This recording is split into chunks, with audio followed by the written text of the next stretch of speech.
Now here's Levi Pitt at Country Meats, breaking down a side of beef. Okay, so here's your complete short loin. So this top part is your fillet. The bottom part would be a New York. Sometimes they're left with a bone in them, sometimes they're boneless. So when we're gonna cut this, we're gonna cut it on a saw this way. And as long as the fillet is 1.25 inches wide, it's considered a porterhouse. Then after that, the rest are just considered T-bones.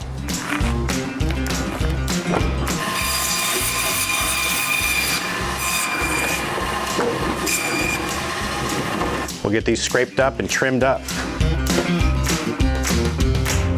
There you go, River. There is your porterhouses and your T-bones.